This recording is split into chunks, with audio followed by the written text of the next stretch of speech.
Yes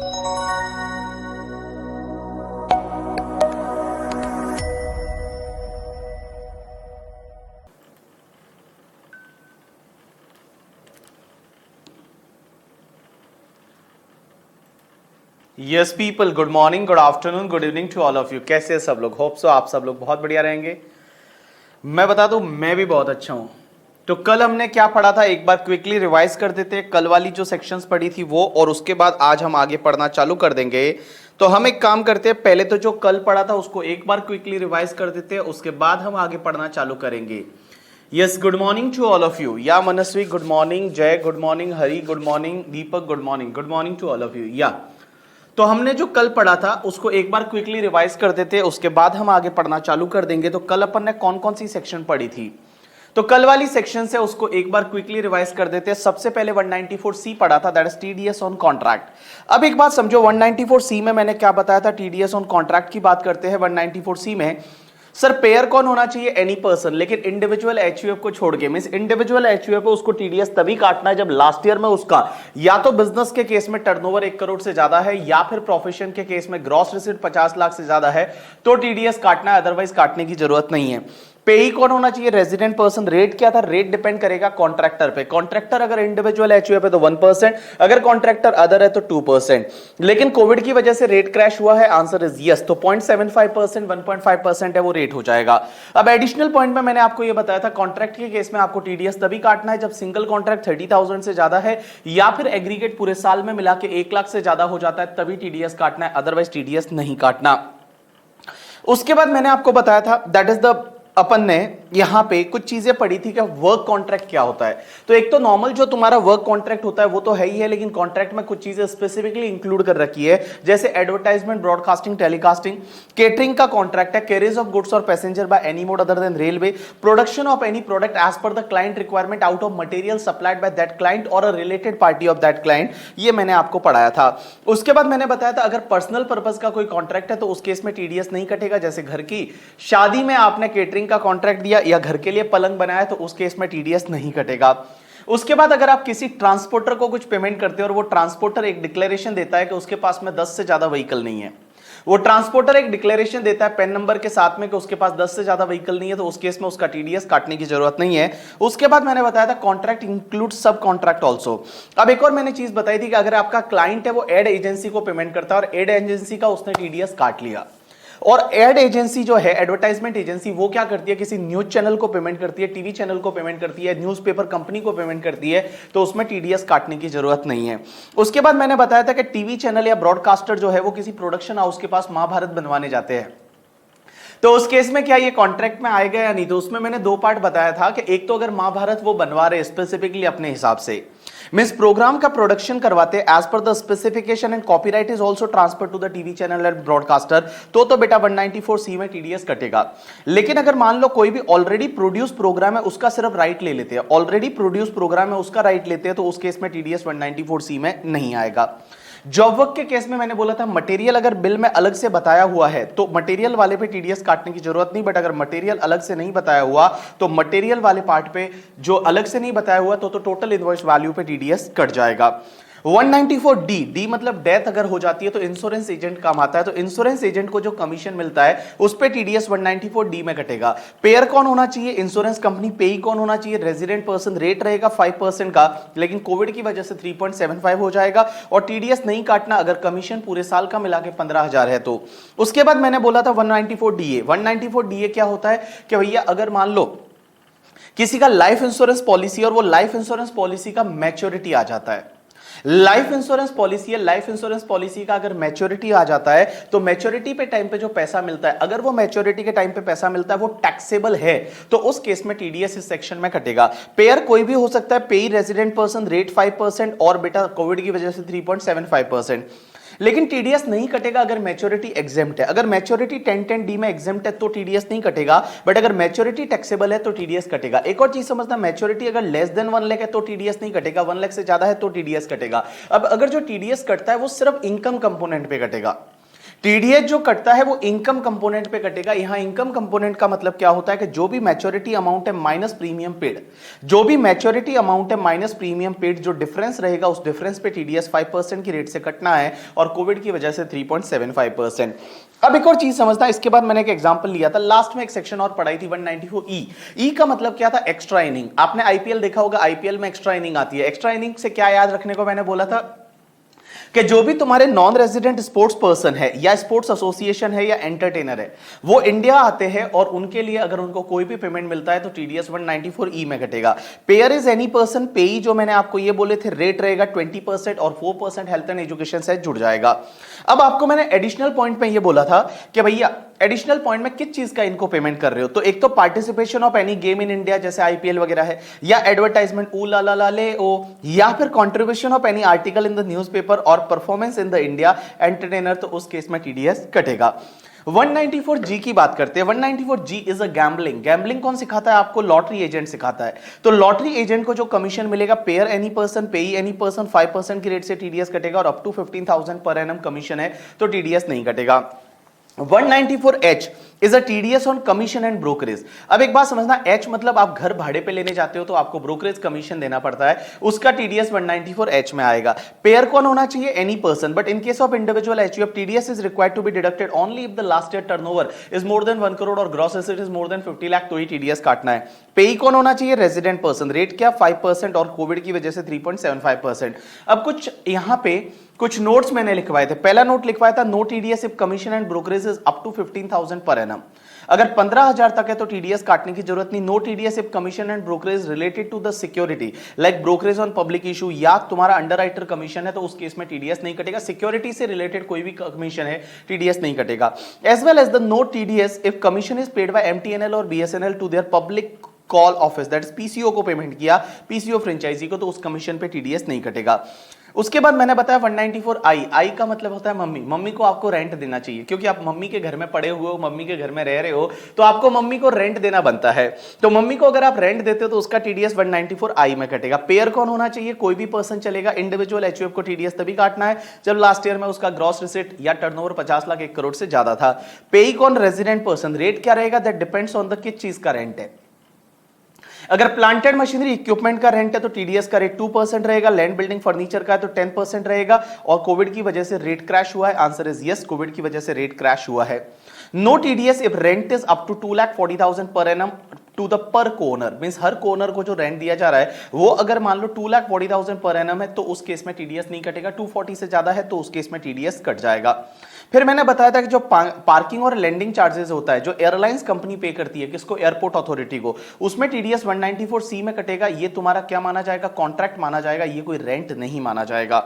next section मैंने बताई थी 194 IA। 194 IA क्या बोलता है कि अगर आपने कोई भी इमूवेबल प्रॉपर्टी एक्वायर किया, आई means acquire, immovable property acquire किया, तो इमूवेबल प्रॉपर्टी एक्वायर किया तो आप भैया इमूवेबल प्रॉपर्टी एक्वायर करते हो रूरल एग्रीकल्चर लैंड को छोड़ के, तो भैया जो बायर रहेगा वो एनी पर्सन है। सेलर कौन होगा? Resident person. TDS 1% of consideration से काटना है, लेकिन कोविड की वजह से रेट का क्रैश हुआ, 0.75% रेट रहेगी। अब एक और चीज समझना, नो टीडीएस नहीं काटना if consideration is less than 50 lakh. अगर कंसिडरेशन तुम्हारा लेस देन 50 लाख है तो टीडीएस नहीं काटना है। अब एक चीज समझना, यहाँ एक्चुअल कंसिडरेशन की बात हो रही है, नॉट एसडीवी। हो सकता है एसडीवी 50 लाख से ज्यादा है लेकिन कंसिडरेशन 50 लाख से कम है, तो उस केस में टीडीएस काटने की जरूरत नहीं है। अब एक और चीज समझना, consideration shall include all charges of club membership है, ये फीस है, कार पार्किंग फीस है, वाटर इलेक्ट्रिसिटी फैसिलिटी फीस है, any other charges which are incidental to transfer of immovable property. मतलब जब आप प्रॉपर्टी खरीद रहे हो उस टाइम ये बिल्डर आपसे ये चार्ज कर रहा है, क्या क्लब मेंबरशिप फीस है, कार पार्किंग फीस है, वाटर और इलेक्ट्रिसिटी फैसिलिटी फीस है और अदर चार्जेस है जो इंसिडेंटल ऑफ ट्रांसफर है, तो बेटा इनको सबको इंक्लूड कर दे के बाद टीडीएस कटेगा। मींस आपके 50 लाख की लिमिट में ये सब इंक्लूड हो जाएगा। यू गॉट माय पॉइंट और नॉट? अरे बोलो ना, समझा कि नहीं समझा? समझा। चलो, सो इतना कल हो गया था। अब अपन इसके आगे आज से पढ़ना चालू करेंगे।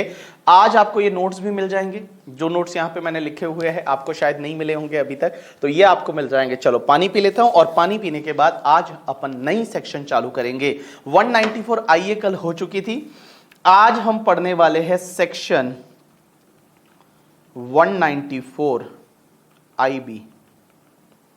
194 IB और लिखो TDS on rent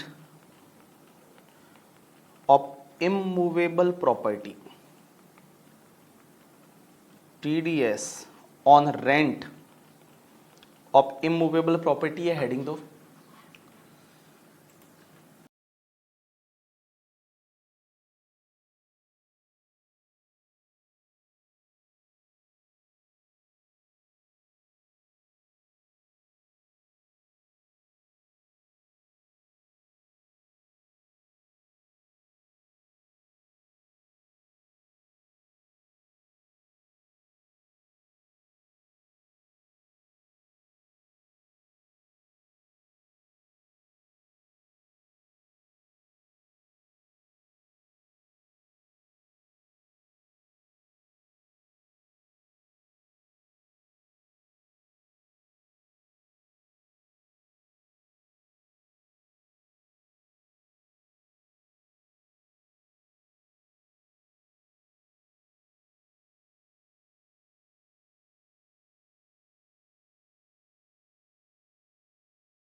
yes people, तो देखो बेटा, TDS on rent of immovable property. Sir आप मुझे बोलोगे कि सर एक बात बताओ, आपने रेंट पे टीडीएस तो 194I में भी बोला था। अगर आप 194I में जाओगे तो 194I कल ही तो पढ़ा, ज्यादा टाइम ही नहीं हुआ। ये देखो आपने लिखा था वहां टीडीएस ऑन रेंट, और वहां टीडीएस ऑन रेंट कौन कौन सा था? Plant and machinery, equipment, land, building, furniture, सबका था। अब आप बोल रहे हो सर यहां पे हमारा इमूवेबल प्रॉपर्टी आएगा, तो इमूवेबल प्रॉपर्टी 194I में भी तो कवर हो गया था, 194I में भी तो कवर हो गया था। लेकिन एक बात समझना, यहां पे कैसे आएगा, कौन सा वाला आईबी में आएगा, अभी मैं आपको समझाता हूं। एक मिनट दो, आपको सब चीजें समझ में आ जाएगी।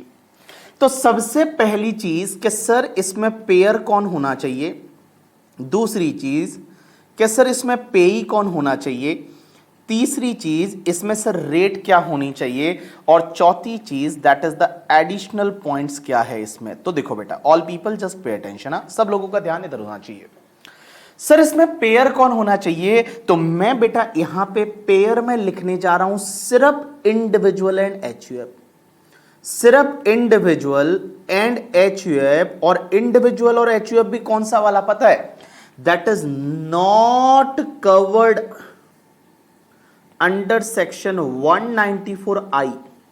जो इंडिविजुअल एचयूएफ 194I में कवर नहीं होता है वो बेटा यहां पे आएगा। यहां इंडिविजुअल एचयूएफ अगर कोई रेंट पे करता है किसका? इमूवेबल प्रॉपर्टी का, तो टीडीएस काटना पड़ेगा।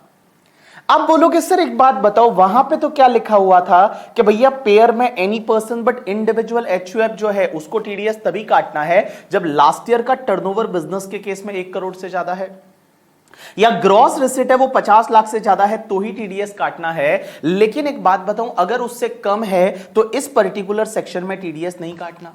मींस अगर मैं मान लो बात करता हूं तुम्हारी मम्मा का, तो मम्मा का लास्ट ईयर का जो टर्नओवर है वो 1 करोड़ से ज्यादा नहीं है, ग्रॉस रिसिट 50 लाख से ज्यादा नहीं है, तो mummy is not required to deduct TDS under section 194I। 194I में मम्मी को टीडीएस नहीं काटना। लेकिन मुझे एक बात बताओ, यहां 194 और आईबी में काटना पड़ेगा या नहीं? इस 194IB में काटना पड़ेगा या नहीं? आंसर इज यस, 194IB में काटना पड़ेगा, क्योंकि क्या लिखा हुआ है? इंडिविजुअल और एचयूएफ वो वाले जो 194I में कवर नहीं होते। तो मैं ऐसा बोल दूं, इसमें पेयर वो वाले इंडिविजुअल एचयूएफ है जिनका लास्ट ईयर का टर्नओवर अप टू 1 करोड़ है या gross receipt up to 50 lakh है, क्योंकि उससे ज्यादा होगा तो इंडिविजुअल एचयूएफ 194I में फॉल कर जाएंगे। तो आई में जो फॉल नहीं होते वो यहां पे तुम्हारे आईबी में फॉल होंगे। लेकिन आईबी में सिर्फ किस पे टीडीएस काटना है? इमूवेबल प्रॉपर्टी के रेंट पे, और वो भी कब काटना है अभी मैं आपको बताता हूं, थोड़ी देर रुक जाओ।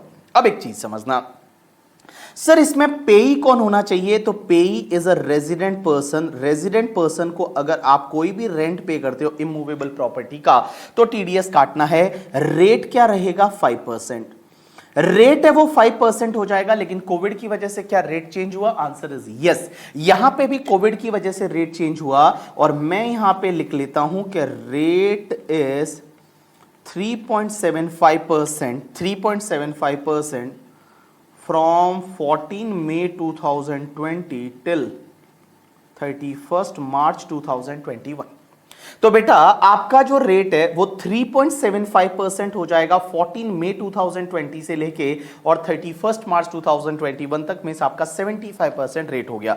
लेकिन एक चीज समझना यहां बड़ी इंटरेस्टिंग चीज है, अगर मान लो पर मंथ का रेंट 50,000 से ज्यादा है तो ही इस सेक्शन में टीडीएस काटना है, अदरवाइज टीडीएस नहीं काटना। अगर पर मंथ या पार्ट ऑफ द मंथ का जो रेंट है वो रेंट आपका 50,000 से ज्यादा है तो ही टीडीएस काटना है, अदरवाइज आपको टीडीएस नहीं काटना। तो मैं यहां पे एडिशनल पॉइंट में पहला पॉइंट ये लिखूंगा कि no TDS if rent is no TDS if rent is up to rupees 50,000 per month or part of the month,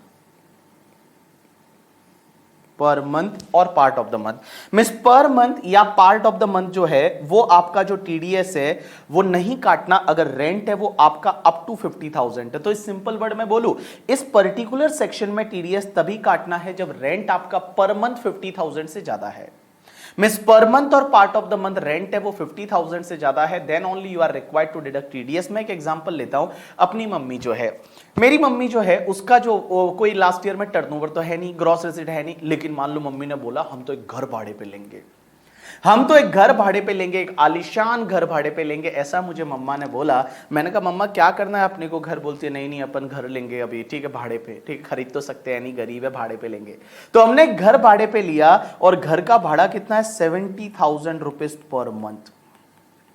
70,000 rupees per month का भाड़ा है। तो मुझे एक बात बताओ, 70,000 रुपीज पर मंथ का जो भाड़ा है, तो 70,000 रुपीज पर मंथ है वो उसका घर का भाड़ा है। तो क्या मम्मा को टीडीएस काटना पड़ेगा? Answer is yes. 194 में तो फॉल नहीं करेगा क्योंकि लास्ट ईयर का टर्नओवर 1 करोड़ से ज्यादा नहीं है, ग्रॉस रिसीट 50 लाख से ज्यादा नहीं है, बट वो आईबी में आ जाएगा और यहां मम्मा को टीडीएस काटना पड़ेगा। अब एक और चीज समझना, आप पहले इसको कॉपी करो, पहले इतने को कॉपी करो। Payer individual HUF not covered under section 194I, resident person को रेट इज 5%, कोविड की वजह से rate is 3.75% and no TDS if rent is up to 50,000 per month और पार्ट ऑफ द मंथ। इसको कॉपी करो आप लोग, कॉपी करो फटाफट।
Done people. चलो अब एक बात समझना, इस सेक्शन में एक चीज बड़ी अलग है जो अभी तक पुरानी सेक्शंस थी उसमें नहीं थी। एक चीज अलग है।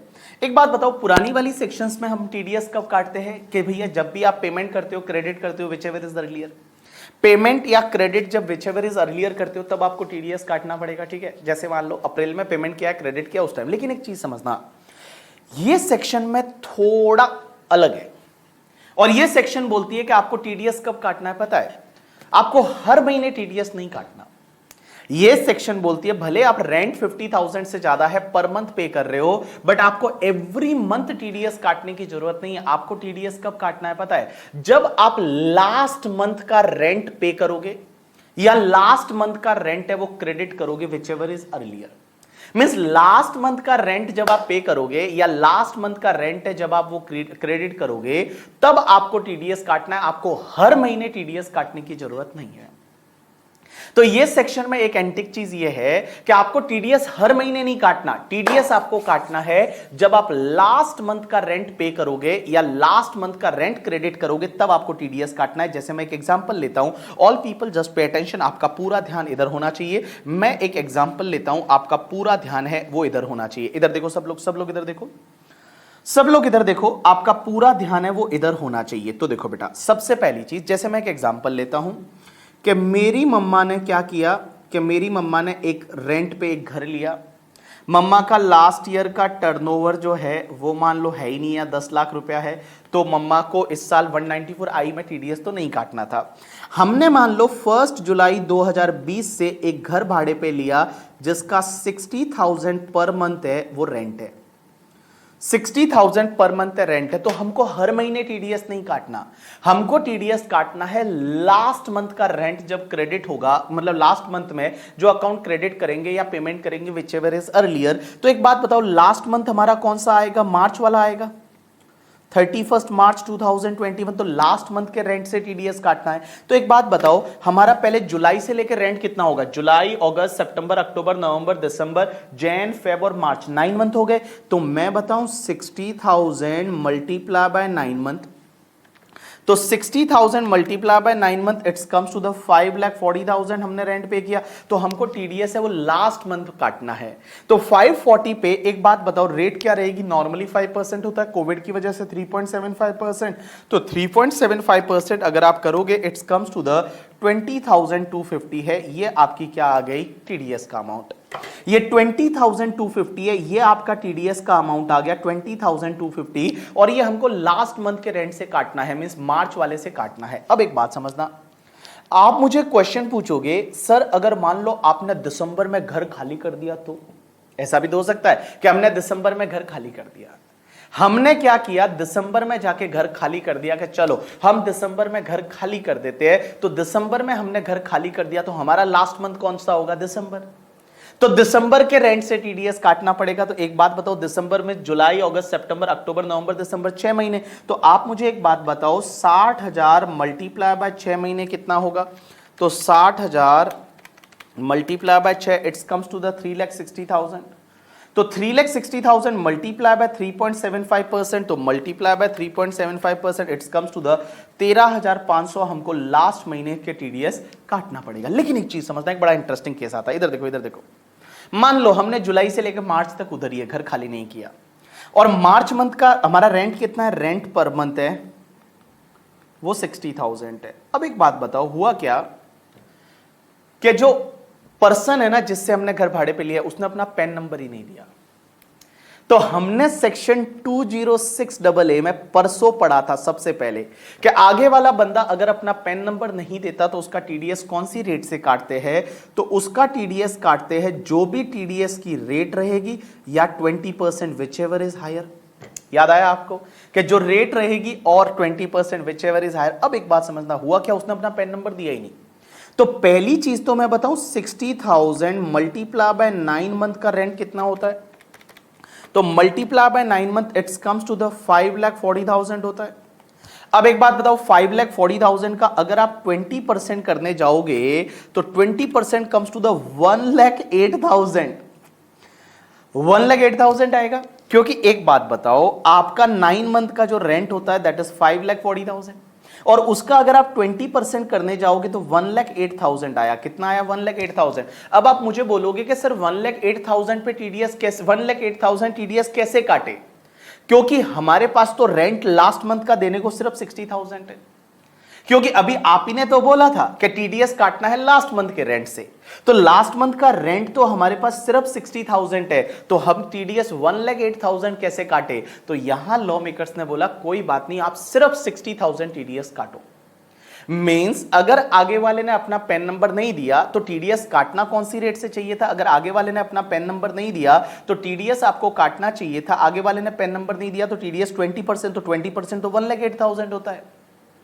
लेकिन आप मुझे बोलोगे सर 1,08,000 तो काटने के लिए अपने पास पॉसिबल ही नहीं है, क्योंकि हमारे पास तो लास्ट मंथ का रेंट सिर्फ 60,000 है। तो कोई बात नहीं, आप सिर्फ 60,000 का टीडीएस है वो काट लो।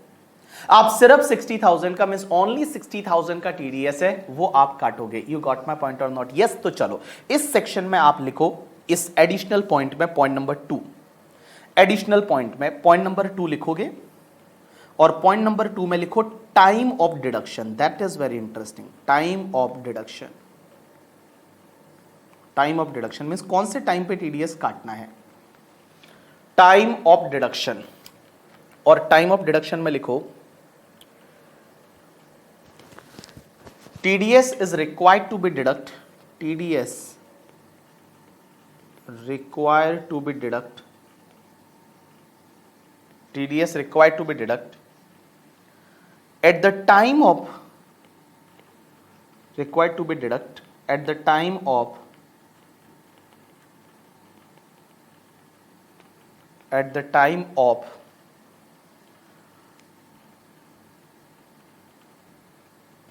credit of rent, at the time of credit of rent for the last month, credit of the rent for the last month of previous year, last month of the previous year or last month of tenancy, last month of tenancy। But ये last month of tenancy तभी आएगा जब आपने उसी previous year में घर खाली कर दिया। तो ब्रैकेट में लिखो if property vacated during previous year, bracket में लिखो if property vacated during previous year, if property vacated during previous year. तो आपने क्या लिखा? TDS required to be deducted at the time of credit of the rent for the last month of previous year or last month of tenancy if the property vacated during previous year or at the time of payment, or at the time of payment whichever is earlier, whichever is earlier। तो last month का rent जब credit करोगे तब, या payment करोगे, whichever is earlier। मैं वापस बोल रहा हूं, क्या लिखा आपने? TDS required to be deduct at the time of credit of rent of the last month of the previous year or last month of tenancy or at the time of payment whichever is earlier। जो दोनों में से क्या है? earlier।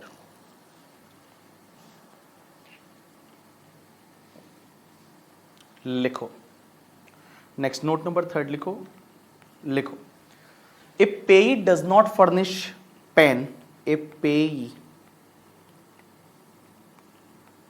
does not furnish pen, if payee does not furnish pen, then TDS required, then TDS required to be deducted at the rate 20%, but TDS amount should not be more than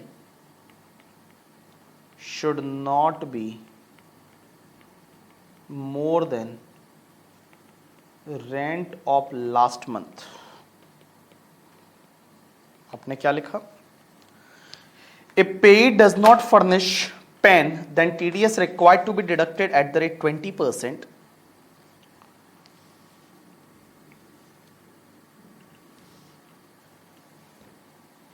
if payee does not furnish pen, then TDS required to be deducted at the rate 20%, but TDS amount should not be more than the rent of the last month, but TDS amount should not be more than the rent of the last month, should not be more than rent of the last month।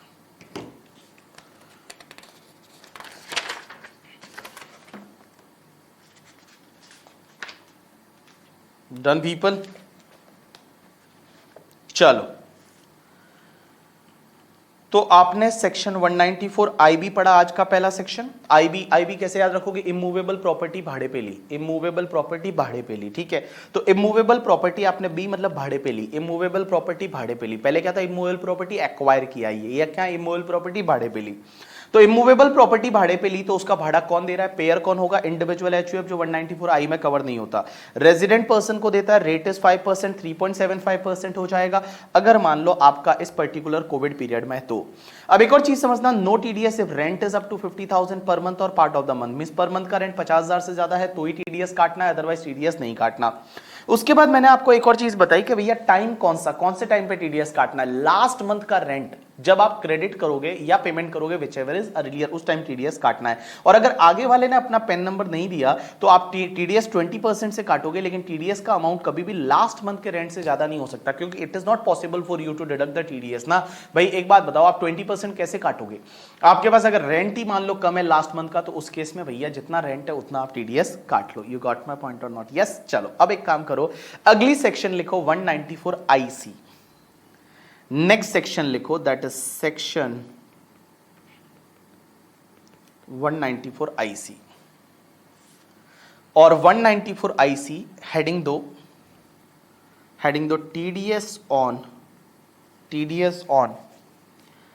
Payment under joint development agreement, bracket में लिख लो JDA, TDS on payment under joint development agreement, TDS on payment under joint development agreement. ये आपको पता है, आपको मैंने capital gain पढ़ाया था, और कैपिटल गेन में एक सेक्शन हुआ करती थी 45(5)(a), थोड़ा बहुत याद रहेगा तो, कि अगर कोई इंडिविजुअल और एचयूएफ होता है वो बिल्डर के साथ में एक जेडीए में एंटर होता है, बिल्डर के साथ में, और बिल्डर क्या बोलता है कि मैं एक बिल्डिंग बनाऊंगा, तुम तुम्हारा प्लॉट मुझे दे दो, या तुम्हारा जो बिल्डिंग है वो मुझे दे दो, मैं उस पर एक बिल्डिंग बनाऊंगा और उस बिल्डिंग में आपको मैं कुछ फ्लैट दूंगा, याद आया, that is called joint development agreement. और मैं आपको उसमें फ्लैट दूंगा, और फ्लैट के साथ साथ कभी कभी वो कैश में पैसा भी देता था, मतलब कभी कभी वो कंसिडरेशन भी देता था साथ साथ में, फ्लैट्स के साथ साथ में। That concept is called joint development agreement.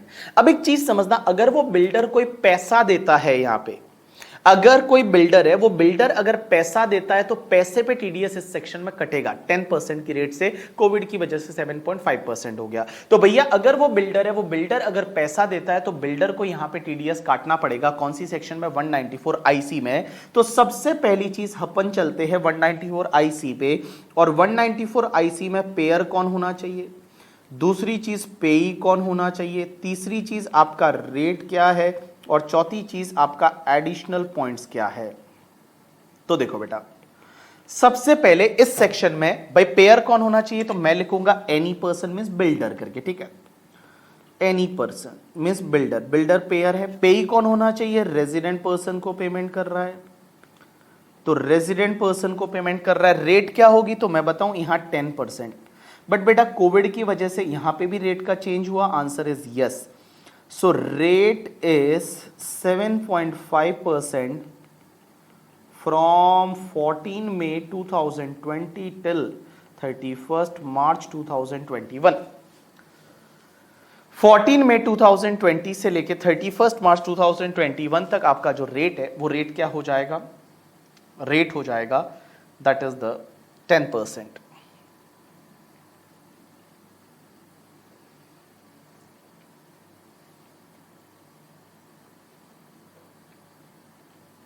अब एक चीज समझना, यहां पे एडिशनल पॉइंट में लिख लो,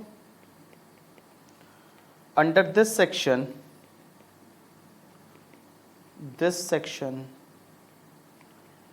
TDS applicable only for money and not for consideration in kind. जो इन काइंड वाला कंसिडरेशन है उस पे टीडीएस नहीं कटेगा, सिर्फ मनी वाले पार्ट पे टीडीएस कटेगा। Under this section TDS applicable only for money not for consideration in kind. अगर कंसिडरेशन इन काइंड है तो उस पे टीडीएस नहीं कटेगा, सिर्फ मनी वाले पार्ट पे टीडीएस कटेगा। बस इस सेक्शन में और कुछ नहीं है, इस सेक्शन में और कुछ नहीं है।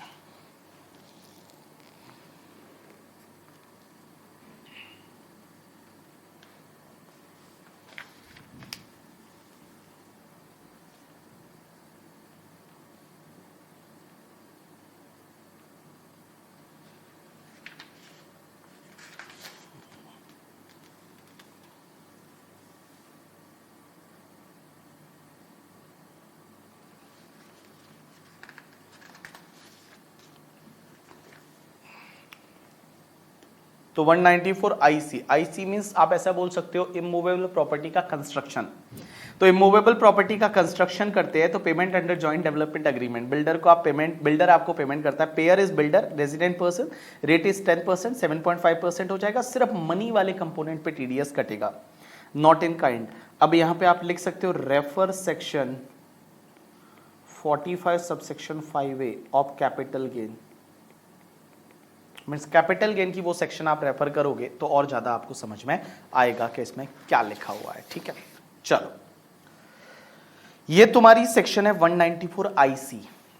तो आई पढ़ा, आई ए पढ़ा, आई बी पढ़ा, आई सी पढ़ा। अब अपन चलते हैं आई से बाहर निकलते हैं और A B C D E F G H I, I के बाद सीधा चलेंगे जे पे। तो लिखो सेक्शन, नेक्स्ट सेक्शन और इंटरेस्टिंग सेक्शन एग्जाम में आती है, सेक्शन 194 जे। 194 जे, जे मतलब आप याद रखोगे जानी दुश्मन नाम से, क्या नाम से याद रखोगे? जानी दुश्मन। जे मतलब जानी दुश्मन। अब जानी दुश्मन कौन होते हैं? जो प्रोफेशनल्स होते हैं, जो सीए होते हैं, ऑफिस वाले होते हैं, आपके बॉस जो होंगे। जब आप आर्टिकलशिप करोगे तो आपके बॉस आपको जानी दुश्मन लगेंगे करके। तो प्रोफेशनल फीस पे टीडीएस इस सेक्शन में कटता है। तो इस सेक्शन में टीडीएस किस किस चीज पे कटता है? All people just pay attention, समझने की कोशिश करना करके। ठीक है, तो यहां पे टीडीएस करता है TDS on professional fee comma technical fee comma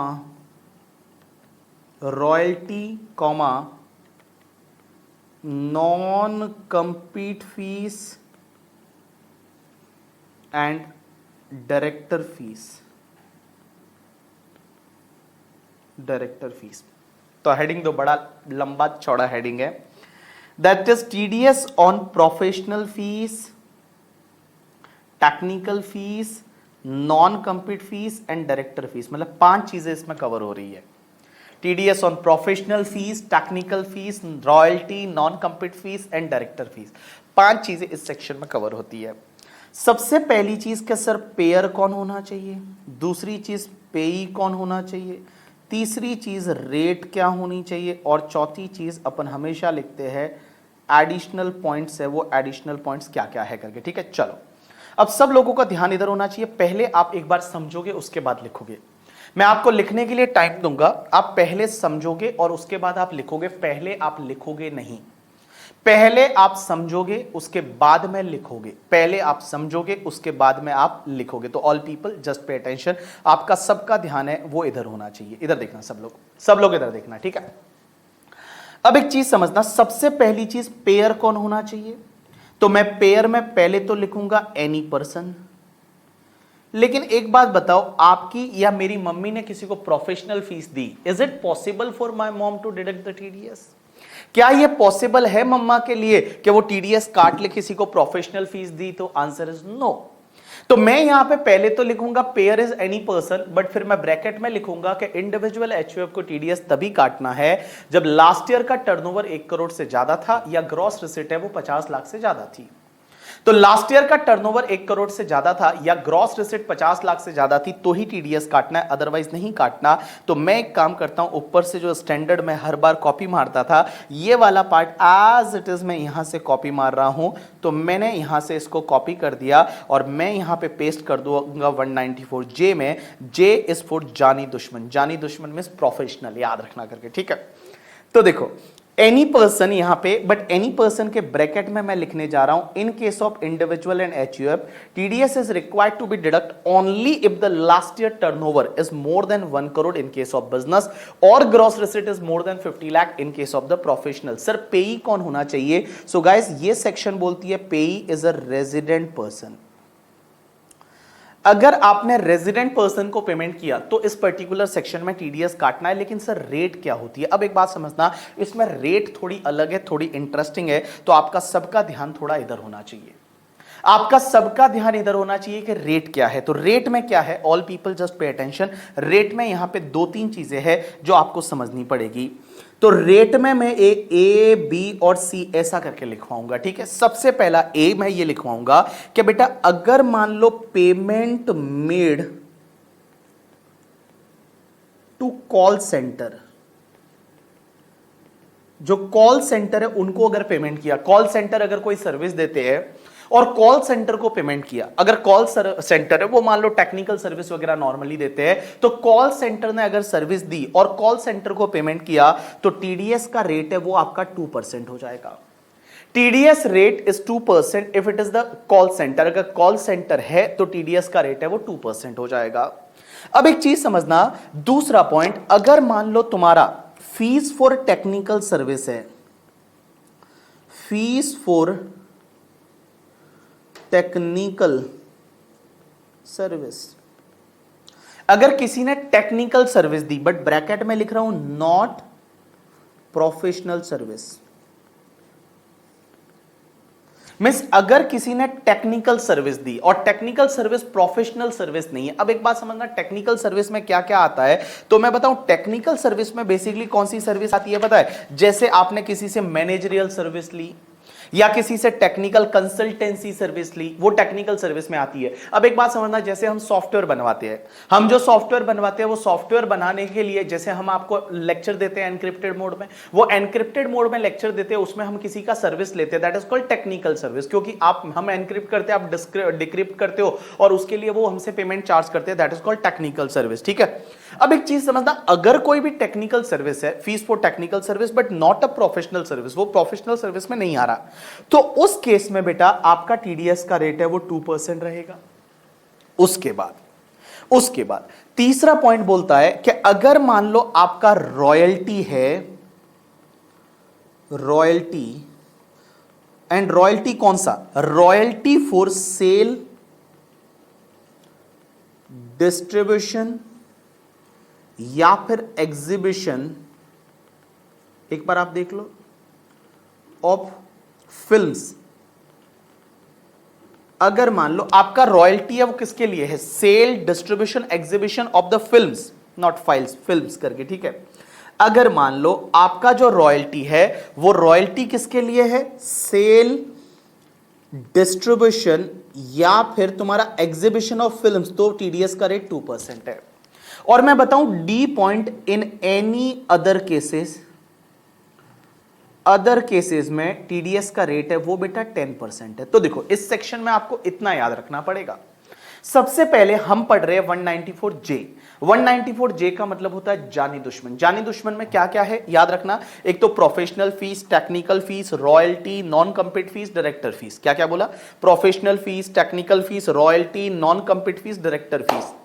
pair कौन होना चाहिए? कोई भी चलेगा, any person but other than अपनी मम्मी को छोड़ के, अपनी मम्मी को छोड़ के। अब एक बात समझना, पेई कौन होना चाहिए? Resident person. रेट क्या है? तो रेट में आपको 4 चीजें याद रखनी है। पहला तो दिमाग में ये डालो, कॉल सेंटर को पेमेंट किया 2%। दूसरा आप याद रखोगे, किसी को टेक्निकल सर्विस दी, ये इसी साल से अमेंडमेंट हुए भैया, ठीक है, ये इसी साल से सब अमेंडमेंट है। अगर आपने किसी को टेक्निकल सर्विस दी तो टेक्निकल सर्विस है वो प्रोफेशनल सर्विस में नहीं आ रही है, ठीक है, तो भैया टेक्निकल सर्विस पे आपका 2%। अगर मान लो रॉयल्टी मिलता है सिर्फ sale, exhibition of the movie के लिए, मतलब जो फिल्म है वो फिल्म का सेल, डिस्ट्रीब्यूशन, एग्जीबिशन से रिलेटेड रॉयल्टी, अगर कोई दूसरा रॉयल्टी है जैसे बुक का रॉयल्टी है तो वो 10% में जाएगा। सिर्फ कौन सा वाला? Sale, distribution, exhibition of movie वाला रॉयल्टी है तो उस पे 2% है, वो 2% की रेट से टीडीएस कट जाएगा। और बाकी जितने भी केसेस है उसमें 10%। तो बाकी केसेस में क्या क्या बच गया मैं बोलूं? इसमें आपका ये बेटा प्रोफेशनल फीस है तो सीधा कितना? 10%। टेक्निकल फीस है तो 2%। रॉयल्टी में देखो, रॉयल्टी में अगर वो मूवी वाला है तो 2%, बाकी वाला रॉयल्टी पे 10%, नॉन कम्पीट फीस पे आपका 10% एंड डायरेक्टर फीस पे आपका 10%। तो बाकी सब जगह क्या बच गया? 10%। तो मैं बताऊं 2% वाला कहां का है? एक तो कॉल सेंटर को पेमेंट किया 2% टीडीएस, अगर मान लो आपने टेक्निकल सर्विस दिया 2% टीडीएस, अगर रॉयल्टी है किसका? मूवी के डिस्ट्रीब्यूशन, एग्जीबिशन से रिलेटेड करके तो 2%, और बेटा इन एनी अदर केसेस है वो आपका टीडीएस का रेट 10% होगा। अब एक और चीज समझना, यहां पे कोविड की वजह से क्या रेट क्रैश हुआ है? आंसर इज यस, यहां कोविड की वजह से रेट क्रैश हुआ है। अब एक चीज समझना, कोविड की वजह से आपका रेट कैसे होगा? तो रेट जो है वो आपका 14 मई 2020 से लेके और 31 मार्च 2021 तक, इस पर्टिकुलर पीरियड में आपका 2% की जगह आपका रेट क्या हो जाएगा? मैं बोलूं 1.5%। ये 1.5% होगा। ये 2% है, इसकी जगह भी 1.5% होगा, ये 2% है, इसकी जगह भी आपका 1.5% होगा, और ये बेटा 10% है, उसकी जगह आपका कितना हो जाएगा 7.5% है, वो आपका हो जाएगा। सो कोविड की वजह से 25% इस सेक्शन में भी रेट क्रैश है, वो आपको मिलेगा, रेट क्रैश हो गया करके, ठीक है। तो एक काम करो, पहले इसको कॉपी मारो, इतने को कॉपी मारो, फिर मैं आगे बढ़ता हूं।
Yes people, done? ए भाई डन, चलो डन। चलो अब एक चीज समझना, इसके नीचे आप एडिशनल पॉइंट लिखो। तो अभी तक हमने जो लिखा वो एक बार क्विकली रिवाइज करवा देता हूं। ये सेक्शन बोलती है 194J, याद रखोगे जानी दुश्मन के नाम से, professional fees, technical fees, royalty, non compete fees, director fees. Pair कौन होना चाहिए? कोई भी पर्सन, लेकिन लास्ट ईयर में जिनका टर्नओवर 1 करोड़ से ज्यादा नहीं है, अपनी मम्मी को छोड़ के। रेजिडेंट पर्सन को आप पे कर रहे हो, ठीक है। Payment made to call centre 2% TDS का rate, technical service 2%, royalty for film distribution वगैरह 2%, and any other cases 10%। But Covid की वजह से आपका रेट क्रैश है, वो हो गया। अब एक चीज समझना, यहां एडिशनल पॉइंट लिखो, और एडिशनल पॉइंट में लिखो additional point,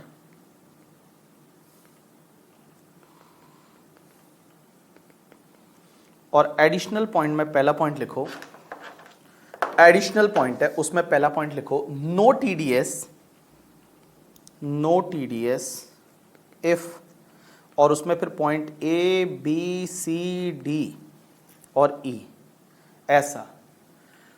no TDS if a professional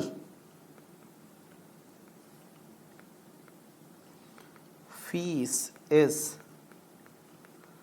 up to ₹30,000 per annum. दूसरा, fee for technical service is up to ₹30,000 per annum. उसके बाद royalty up to ₹30,000 per annum. उसके बाद non compete fees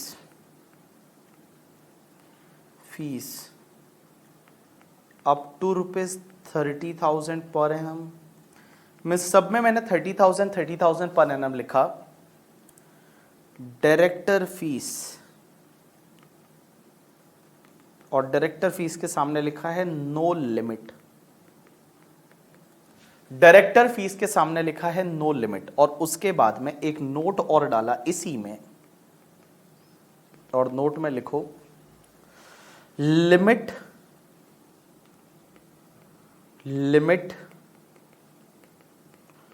of ₹30,000 apply separately for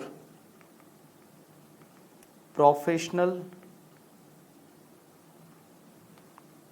separately आपने क्या लिखा, limit of ₹30,000 apply separately for professional fee, comma technical fee, comma royalty and non compete fee, bracket में लिख लो एक्सेप्ट डायरेक्टर फीस।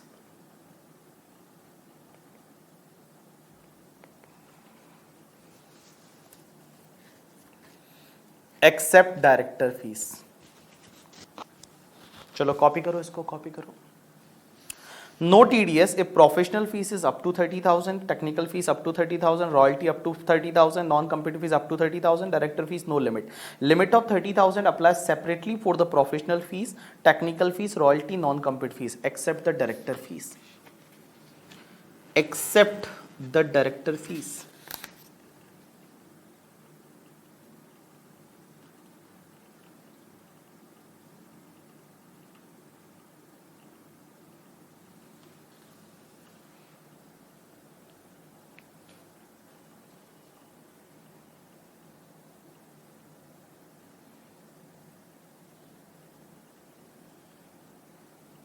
डन। चलो अब इसके बाद दूसरा पॉइंट लिखो। अच्छा, इसका मतलब क्या हुआ वो पहले मैं आपको समझा देता हूं। ये सेक्शन क्या बोलती है, इधर देखो बेटा, कि आपने प्रोफेशनल फीस के लिए 30,000 का लिमिट लगेगा, टेक्निकल सर्विस के लिए भी 30,000, रॉयल्टी के लिए भी 30,000, नॉन कम्पीट फीस के लिए भी 30,000, और डायरेक्टर फीस पे तो लिमिट ही नहीं है। अब एक बात बताओ, इधर देखो, इधर देखो, इधर देखो, इधर देखो, इधर देखो, मैं इधर देखो, इधर देखो। लॉ मेकर्स बोलते हैं कि भैया आपने किसी को प्रोफेशनल फीस दिया, वो 30 से ज्यादा है तो ही टीडीएस काटना है, या टेक्निकल फीस दिया वो 30 से ज्यादा है तो ही टीडीएस काटना है, डायरेक्टर फीस पे लिमिट ही नहीं है। अब एक बात समझना, ये लिमिट सेपरेटली लगेगी। कैसे? जैसे मैं एक एग्जांपल लेता हूं, इधर देखो, इधर देखो, इधर देखो। जैसे हमारी एक कंपनी है जिसका नाम है बीबी वर्चुअल्स प्राइवेट लिमिटेड। इन्होंने क्या किया, बीबी वर्चुअल्स प्राइवेट लिमिटेड ने एक बंदा है जिसका नाम है रामू, और रामू को हमने मान लो प्रोफेशनल फीस दिया, वो प्रोफेशनल फीस है वो 27,000 का है।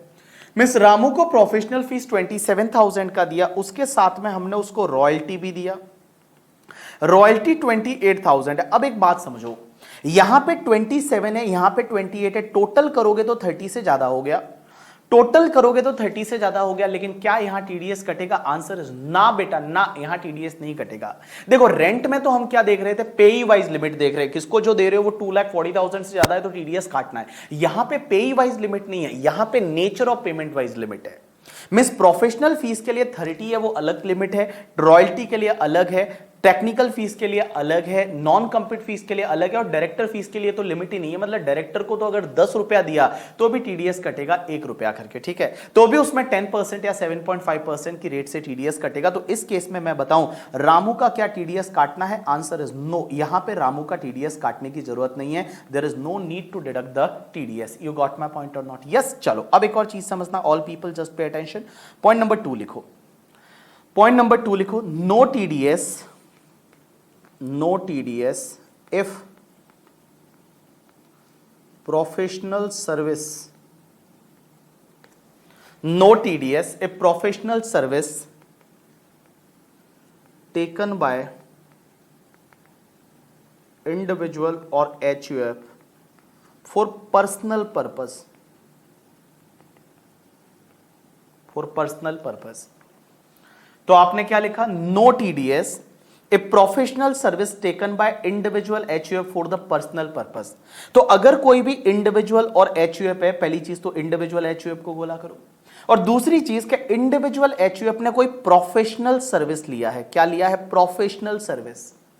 प्रोफेशनल सर्विस लिया है तो बेटा उस केस में अगर वो पर्सनल पर्पस के लिए है तो टीडीएस नहीं कटेगा। जैसे मान लो मैं किसी डॉक्टर के पास मेरा इलाज करवाने गया, मैं बीमार पड़ गया और डॉक्टर के पास इलाज करवाने गया, डॉक्टर को मैंने प्रोफेशनल फीस पे किया, तो क्या टीडीएस कटेगा? Answer is no. या मान लो किसी पर्सन का डाइवोर्स हो गया और डाइवोर्स के टाइम पे वो एडवोकेट के पास गया, उसने एडवोकेट का सर्विस लिया, ये प्रोफेशनल सर्विस है और ये पर्सनल पर्पस के लिए है, तो क्या टीडीएस कटेगा? Answer is no.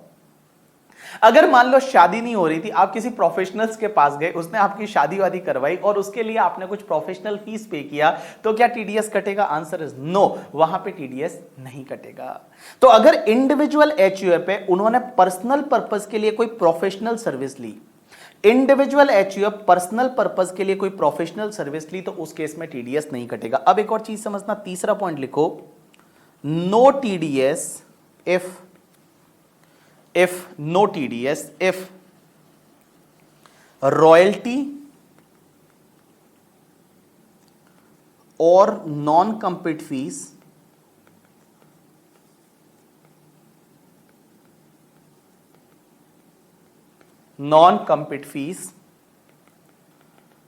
paid by individual and HUF। क्या लिखा मैंने, नो टीडीएस इफ रॉयल्टी और non compete fees paid by individual और एचयूएफ। मतलब इंडिविजुअल एचयूएफ किसी को रॉयल्टी देता है या नॉन कम्पीट फीस देता है तो टीडीएस नहीं कटेगा, भले वो इंडिविजुअल की लास्ट ईयर में ऑडिट हुई है, भले वो इंडिविजुअल की लास्ट ईयर में ऑडिट हुई है, लास्ट ईयर का टर्नओवर 1 करोड़ से ज्यादा था, ग्रॉस रिसीट 50 लाख से ज्यादा था, तो भी।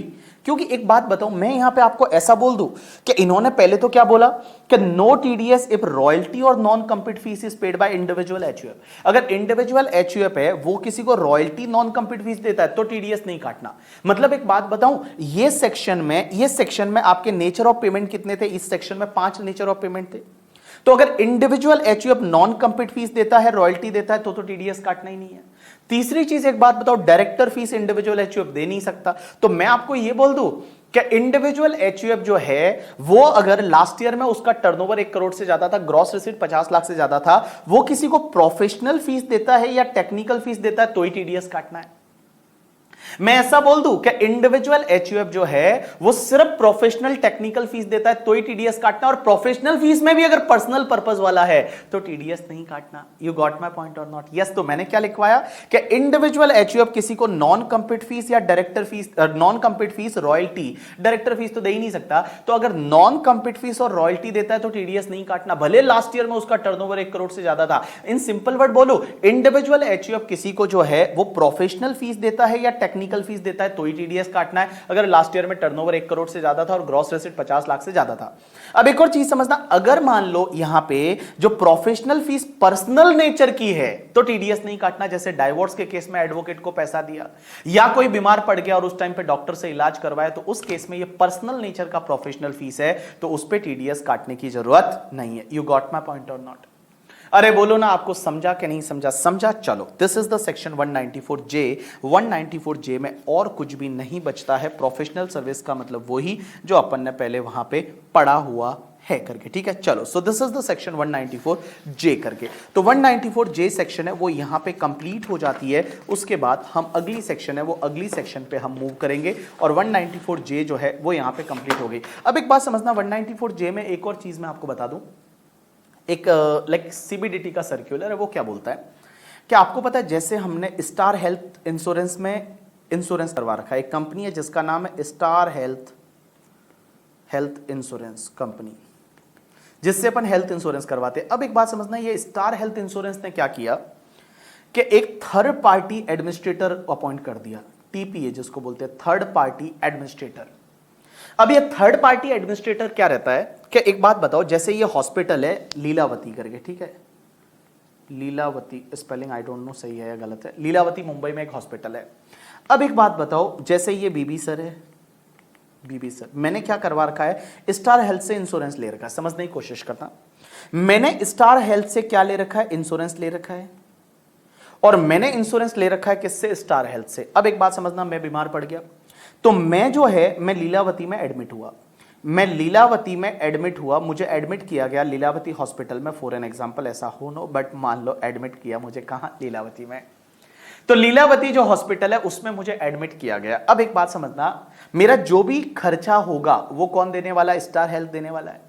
बट स्टार हेल्थ ने क्या किया कि स्टार हेल्थ हर क्लेम को खुद सेटल नहीं करता, उन्होंने टीपीए अपॉइंट कर रखा है, that is the third party administrator. और ये थर्ड पार्टी एडमिनिस्ट्रेटर क्या करता है पता है, ये सब हॉस्पिटल को पेमेंट करता है, सेटलमेंट वगैरह ये करता है।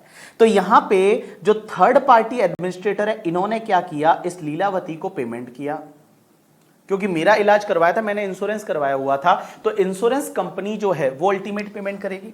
और इंश्योरेंस कंपनी जो है वो खुद यहां पेमेंट नहीं कर रही, इंश्योरेंस कंपनी ने क्या किया, एक थर्ड पार्टी एडमिनिस्ट्रेटर अपॉइंट कर रखा है, और वो थर्ड पार्टी एडमिनिस्ट्रेटर है, उसने पेमेंट किया।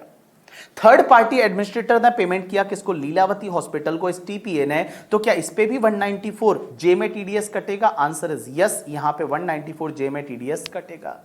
यस, यहां पे 194 जे में टीडीएस कटेगा, आंसर इज यस, टीडीएस कटेगा। तो अगर टीपीए ने हॉस्पिटल को पेमेंट किया, that is also called professional fees में माना जाएगा, और यहां पे टीडीएस है वो 194 जे में कट जाएगा। यू गॉट माय पॉइंट और नॉट, यस। चलो अब एक काम करते हैं, आगे लिखते हैं, नेक्स्ट सेक्शन पे आ जाओ। अब छोटी छोटी 2-4 और सेक्शन पढ़ते हैं, फिर कुछ क्वेश्चंस करेंगे। सर बहुत थियरी होगी, ये तीसरा दिन है, अपन थियरी लिख रहे हैं और थियरी पढ़ रहे हैं, कुछ क्वेश्चंस करेंगे आज, यस, आज कुछ क्वेश्चन करेंगे। तो लिखो, नेक्स्ट सेक्शन इज 194K, और 194K लिखो, that is TDS on income from mutual fund slash UTI. UTI government का कंपनी है, unit trust of India, and mutual fund आप समझते हो, mutual fund subject to market risk वाला है, ठीक है। तो अब एक बात समझना, यहां पे म्यूचुअल फंड यूटीआई से जो पैसा मिलता है उस पे भी टीडीएस कटेगा, बिकॉज दैट इज टैक्सेबल।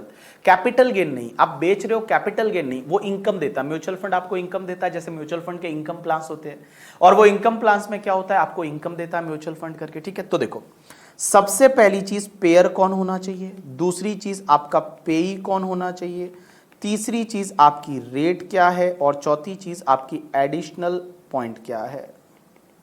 तो बड़ी ही सिंपल सेक्शन है। तो देखो, सबसे पहले पेयर कौन होना चाहिए, पेयर आपका म्यूचुअल फंड कंपनी या फिर यूटीआई है, वो पेयर है।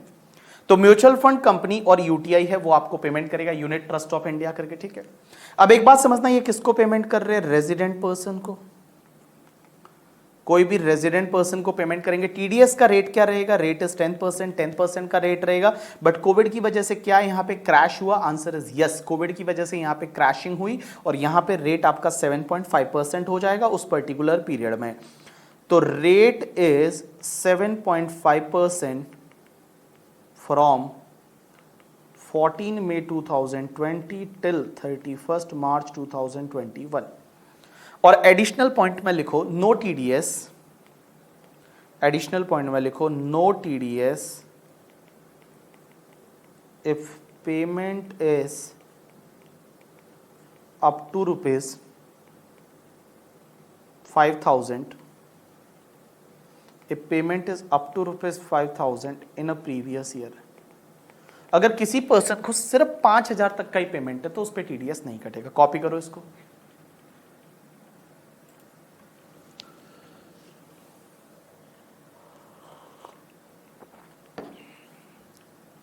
कॉपी करो इसको।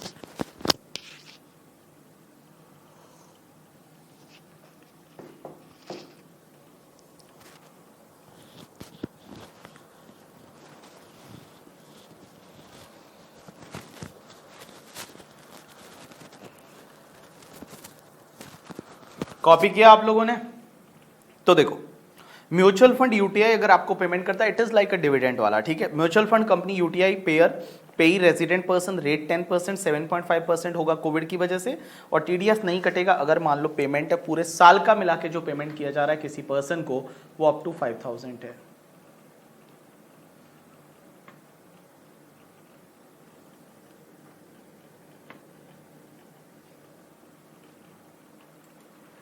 चलो done done Baba done.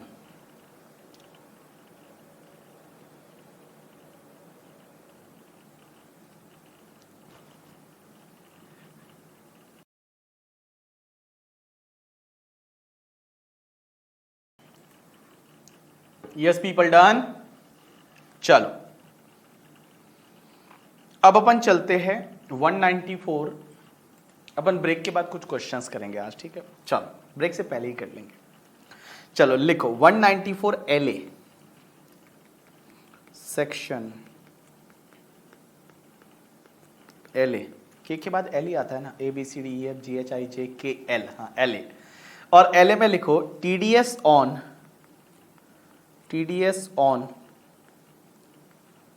compensation of compulsory acquisition of immovable property। अगर आपका कंपल्सरी एक्विजिशन हो जाता है इमूवेबल प्रॉपर्टी का तो उसका जो कंपनसेशन मिलता है उस पे टीडीएस इस पर्टिकुलर सेक्शन में कटेगा, उस पे टीडीएस इस सेक्शन में कटेगा। TDS on compensation of compulsory acquisition of immovable property. Sir pair कौन होना चाहिए, सर पेई कौन होना चाहिए, सर रेट क्या है, और सर एडिशनल पॉइंट्स क्या है? तो देखो बेटा, अगर आपकी प्रॉपर्टी कंपलसरी एक्वायर होगी, बहुत बार मेट्रो वेट्रो बन रही है या बुलेट ट्रेन बन रही है, रोड बन रही है, तो आपकी प्रॉपर्टी कंपलसरी एक्वायर होती है। तो पेयर कौन होना चाहिए? तो पेयर में मैं लिखूंगा एनी पर्सन, मींस कोई भी पर्सन है वो आपको कंपनसेशन दे रहा है। गवर्नमेंट है, बहुत बार कंपनियां आपको कंपनसेशन देती है, तो कोई भी पर्सन आपको कंपनसेशन दे रहा है। किसको दे रहा है? पेई कौन होना चाहिए? Resident person, means resident person है, वो रेजिडेंट पर्सन को कंपनसेशन मिल रहा है। रेट क्या रहेगी? तो मैं बता दूं, रेट इज 10%। लेकिन बेटा इस सेक्शन में भी रेट क्रैश हुआ है, answer is yes. So rate is 7.5% from 14 May 2020 till 31st March 2021। 14 May 2020 till 31st March 2021 जो रेट है वो 7.5% रहेगी। और एडिशनल पॉइंट में पहला पॉइंट लिखो, no TDS if compensation is up to ₹2,50,000 per annum. अगर आपको पूरे साल में जो कंपनसेशन मिला वो 2.5 लाख तक ही है तो टीडीएस नहीं कटेगा, 2.5 लाख से ज्यादा है तो टीडीएस कटेगा। And no TDS on compulsory acquisition of rural agriculture land. देखो रूरल एग्रीकल्चर लैंड है वो कैपिटल असेट ही नहीं होती तो उस पर कोई कैपिटल गेन आने वाला ही नहीं है। और बड़ा सिंपल है, देखो कैपिटल गेन अगर लगता है तो टीडीएस कटेगा, अगर वो एग्जेम्प्ट है उसके हाथ में तो टीडीएस नहीं कटेगा, ठीक है? कॉपी करो इसको,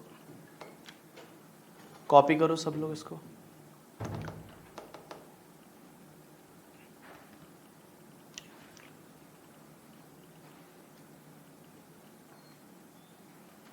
यस पीपल डन। तो 194 LA सेक्शन क्या बोलती है? TDS on compulsory. इसको कैसे याद रखोगे? LA को आपकी प्रॉपर्टी ले गए, ऐसा याद रखोगे, ले गए करके, ठीक है? LA मींस ले गए, आपकी प्रॉपर्टी ले गए, LA मींस ले गए। TDS on compensation of compulsory acquisition of immovable property, payer any person, payee resident person, rate is 10%, rate 7.5% इस पीरियड में, और 2.5 लाख से ज्यादा कंपनसेशन है तो ही टीडीएस कटेगा। और no TDS if the compulsory acquisition of rural agriculture land. चलो एक और सेक्शन, उसके बाद कुछ क्वेश्चंस करेंगे। एक और सेक्शन लेते हैं, उसके बाद कुछ क्वेश्चन करेंगे, फिर टीडीएस में 2-3 ही सेक्शन बचेगी, ठीक है? चलो एक और सेक्शन कर लेते हैं, उसके बाद हम कुछ क्वेश्चन करेंगे। तो लिखो एक हेडिंग दो, that is section 194M,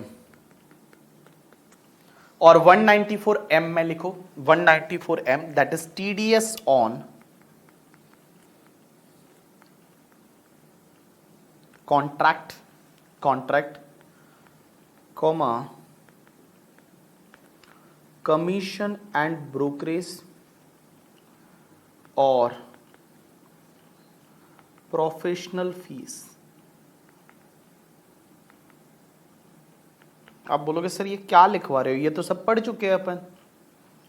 sir ये तो हम सब पढ़ चुके हैं ना, TDS on contract, commission and brokerage and professional fees. Answer is yes. लेकिन समझना, ये सेक्शन में सर पेयर कौन होगा, ये सेक्शन में सर पेई कौन होगा, ये सेक्शन में रेट क्या है, और ये सेक्शन में एडिशनल पॉइंट्स क्या है।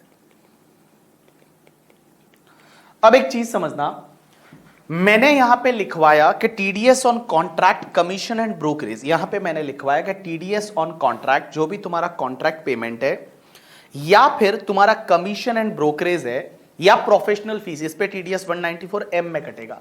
लेकिन आप मुझे बोलोगे सर कॉन्ट्रैक्ट तो हमने 194C में पढ़ा था, कॉन्ट्रैक्ट तो हमने 194C में पढ़ा था, तो 194C में कटना चाहिए। कमीशन एंड ब्रोकरेज है वो 194H में पढ़ा था, प्रोफेशनल फीस 194J में अभी पढ़ा, तो सर यहां पे वापस कैसे। एक बात बताऊं, देखो 194C 194 जो कमीशन ब्रोकरेज का 194H एंड 194J, उसमें जाके अगर आप देखोगे ना तो उसमें क्या लिखा हुआ है पता है, कि इंडिविजुअल एचयूएफ को टीडीएस तभी काटना है जब लास्ट ईयर का टर्नओवर 1 करोड़ से ज्यादा था, या ग्रॉस रिसीट 50 लाख से ज्यादा था।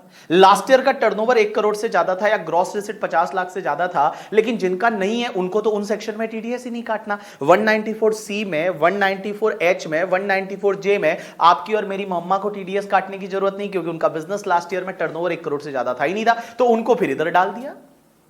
कितना चीटिंग करते हैं ये लोग। अब एक और चीज समझना, आप अगर 194C को ध्यान से देखोगे, 194C को दैट इज कॉन्ट्रैक्ट वाली, एंड 194J प्रोफेशनल फीस, उसमें इंडिविजुअल एचयूएफ का लास्ट ईयर अगर मान लो टर्नओवर 1 करोड़ से ज्यादा था या ग्रॉस रिसीट 50 से ज्यादा था, तो भी टीडीएस नहीं काटना। अगर प्रोफेशनल फीस है या कॉन्ट्रैक्ट पर्सनल नेचर का, याद आया मैंने बोला घर के लिए पलंग बनाया तो टीडीएस नहीं कटेगा। शादी में कैटरिंग का कॉन्ट्रैक्ट है, भले लास्ट ईयर का टर्नओवर 1 करोड़ से ज्यादा था तो भी टीडीएस नहीं कटेगा। प्रोफेशनल फीस में पर्सनल लेवल पर्सनल पर्पस के लिए, अभी मैंने बताया कि अगर डाइवोर्स के केस में एडवोकेट को पेमेंट किया करके, ठीक है, या मैं हॉस्पिटल में इलाज कराने खुद का गया तो मैं टीडीएस नहीं काटूंगा। लेकिन तो इसके लिए वहां पे कहीं कहीं पे बहुत सारी जगह इंडिविजुअल एचयूएफ जब पेमेंट करता था किसी को प्रोफेशनल फीस का या कॉन्ट्रैक्ट का या कमीशन ब्रोकरेज का, तो टीडीएस नहीं कटता था। उनको पकड़ने के लिए इधर डाला और सिर्फ इसमें हाई वैल्यू डाला कि अगर पूरे साल का मिला के 50 लाख से ज्यादा का है तो ही टीडीएस काटना है। अगर आप अमाउंट जो है वो 50 लाख से ज्यादा का है तो ही टीडीएस काटना। अगर अप टू 50 लाख है मींस अपन लोग गरीब लोग हैं, अपन किसी को प्रोफेशनल फीस देते हैं या टेक्निकल प्रोफेशनल फीस है या कॉन्ट्रैक्ट है या कमीशन ब्रोकरेज, वो सब मिला के अगर अप टू 50 लाख है तो टीडीएस नहीं काटना। 50 से ज्यादा है तो टीडीएस काटना। मतलब जो हाई वैल्यू, मेरी मम्मा ने एक बंगलो बनवाया, मेरी मम्मा बोलती है कि एक बंगलो बनवा लेते, तो मम्मा ने एक बंगलो बनवाया, 70 लाख रुपया कॉन्ट्रैक्टर को दिया। अब मम्मा बोलती है, मम्मा का तो लास्ट ईयर टर्नओवर 1 करोड़ से ज्यादा नहीं, तो मम्मा को तो 194C में तो टीडीएस काटना ही नहीं, 194M में पकड़े जाएंगे। तो 194M, M को ऐसे याद रख सकते हो मिक्स, M को ऐसे याद रख सकते हो mix of 194C, 194H and 194J का यहां मिक्सर हो रहा है करके, ठीक है, that is the mix of 3 sections करके, ठीक है। तो वो 3 चीजें वापस यहां मिक्स कर दी जो वहां पे कवर नहीं हो रही थी। तो देखो क्या लिखा यहां, मैं पेयर में क्या लिखूंगा, all people just pay attention. Pair में मैं यहां पे लिखूंगा pair is only individual HUF, और इंडिविजुअल एचयूएफ कौन से वाले, not covered under section 194C, 194H and 194J। 194C, 194H and 194J, वो जो 3 सेक्शन में इंडिविजुअल एचयूएफ कवर नहीं हुए वो सब यहां पटक दिए जाएंगे। इनको इसमें टीडीएस काटना पड़ेगा। पेई कौन होना चाहिए, रेजिडेंट पर्सन, और टीडीएस जो काटना है वो टीडीएस काटना पड़ेगा 5% की रेट से, और कोविड की वजह से रेट है वो आपका 3.75 हो जाएगा। तो मैं यहां ग्रीन कलर से लिख लेता हूं कि rate is 3.75% from 14 May 2020 till 31 March 2021। 14 May 2020 till 31 March 2021 इस पीरियड में रेट है वो 5% हो जाएगा। और एडिशनल पॉइंट में हम लिखेंगे no TDS, no TDS, no TDS if sum paid या credited to payee is up to rupees 50 lakh in previous year, up to rupees 50 lakh in previous year. अब एक चीज समझना, ये सब मिला के मतलब किसी पर्सन को प्रोफेशनल फीस, कमीशन, कॉन्ट्रैक्ट तीनों का मिला के, professional fees, commission and contract तीनों का मिला के अगर 50 से ज्यादा है तो टीडीएस काटना है 5% से 3.75% कोविड पीरियड में, अदरवाइज टीडीएस नहीं काटना।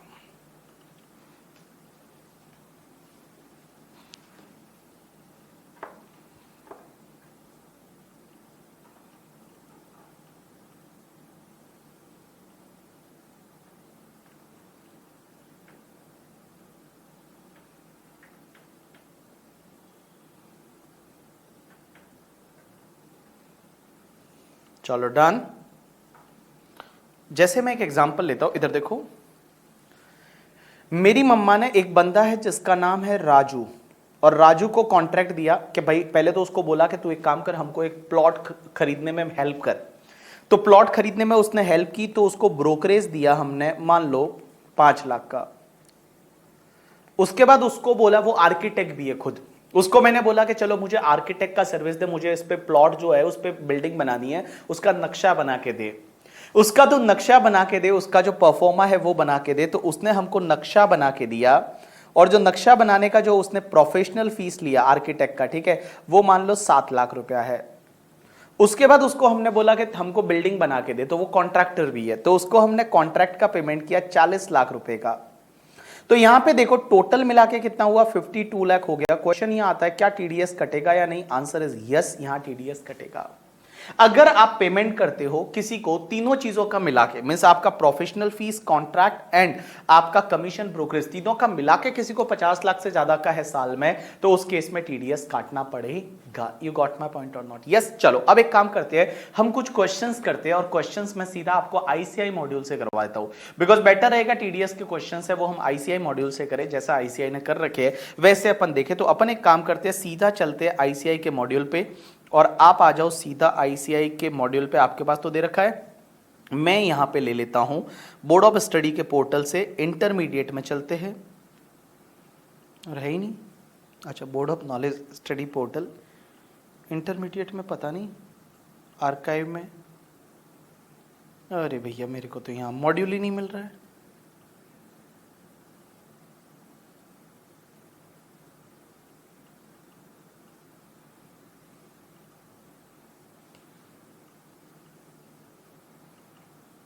चलो तुम एक काम करो, ब्रेक लो, ब्रेक के बाद कंटिन्यू करते हैं, ठीक है? चलो ब्रेक ले लो 10 मिनट का, 10 मिनट के ब्रेक के बाद कंटिन्यू करते हैं। बट ब्रेक में जाने से पहले प्लीज आप सब चीजें रिवाइज करोगे क्या? जितनी मैंने सेक्शंस अभी पढ़ाई है, आज अब मैंने कहां से कहां तक पढ़ाई है आपको सेक्शन?